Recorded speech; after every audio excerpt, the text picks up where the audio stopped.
Nous sommes avec Samuel Gigot, défenseur et capitaine de l'Olympique de Marseille. Bonsoir Samuel.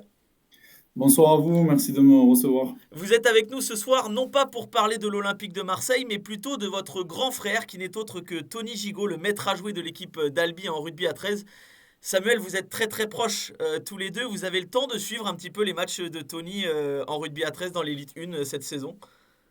Ouais, c'est vrai que je regarde quasiment tous ces matchs, hein. C'est vrai que j'ai la possibilité de les regarder souvent sur le site d'Albi ou sur YouTube. Donc, surtout que moi, j'aime beaucoup le rugby à 13 et depuis petit, j'ai baigné dans ça avec mon frère. Donc, je regarde quasiment tous les matchs.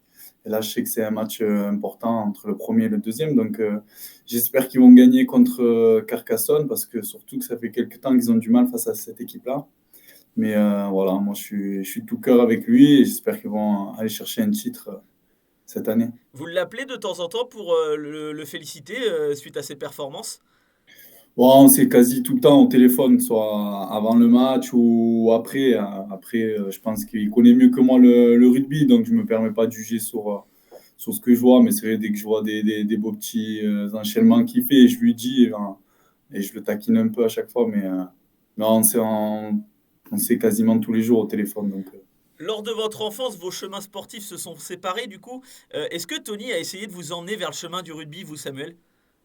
non, lui m'a toujours dit de rester au foot, mais c'est vrai que moi j'avais vraiment beaucoup envie d'aller au rugby.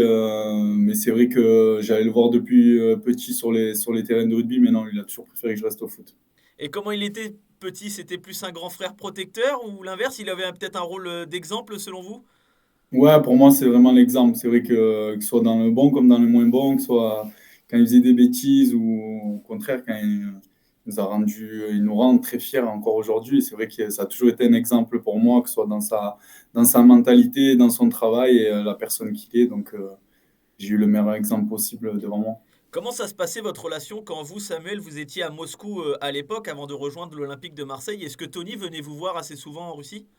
Ouais, c'est vrai que souvent c'était quand il était en Super League, donc les vacances, elles étaient, je pense, au mois d'octobre ou fin septembre, parce que c'est vrai qu'ils n'allaient pas en finale de Super League quand il y était. Donc, non, mais c'est vrai qu'il venait souvent, bah, à chaque fois, à chaque vacance, c'est vrai qu'il venait 2, 3 semaines à Moscou, donc c'était l'occasion de passer du moment ensemble.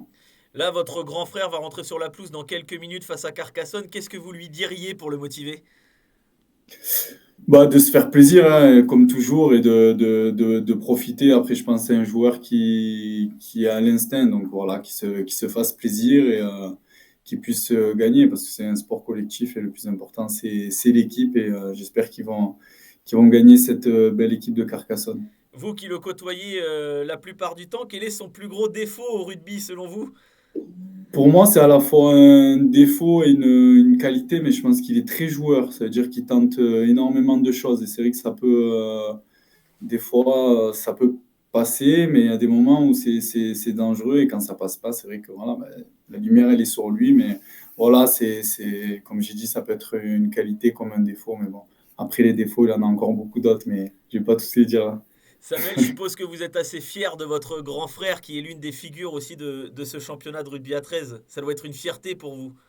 Ouais, moi, bien sûr, c'est une fierté, hein. Déjà, en tant que petit frère de voir son grand frère simplement jouer au rugby. J'ai toujours été fier, mais encore plus avec la carrière qu'il a effectuée et qui continue encore à évoluer à ce niveau-là. Franchement, moi, je suis super fier de lui. Et comme j'ai dit, c'est un exemple pour moi dans la vie de tous les jours et en tant que sportif. Donc, je suis très heureux et très fier de lui, oui. Et dernière question, Samuel, vous qui êtes observateur de ce championnat du rugby 13, l'élite 1, votre pronostic pour ce match entre Carcassonne premier et Albi deuxième? Ben, j'espère. Il faut voir une victoire albigeoise, hein. C'est vrai que ça va être un match compliqué. Je pense que ça va se jouer sur les détails un peu. Voilà, je pense que ça va être un match serré, un gros duel, je pense, à mon avis, physique. Avec la météo aussi, si elle s'y prête, je pense que ça va être un gros combat physique et j'espère que voilà, le grand frère va pouvoir faire la différence et nous mettre un petit essai parce que c'est vrai qu'il marque pas beaucoup par contre, mais bon, ça Bon, serait beau. c'est la petite remarque du petit frère Samuel Gigot. Donc, Ouais, merci. c'est tranquille parce que sinon après à la maison il va me, va me rentrer dedans et j'ai pas envie. Vous allez suivre donc cette rencontre Carcassonne face à Albi et lui suivra également la rencontre de Coupe de France en 16e de finale Rennes-Marseille demain soir. Donc merci à vous Samuel Gigot d'avoir Merci à répondu à nos vous. questions. Merci beaucoup. Merci, bon match. Merci.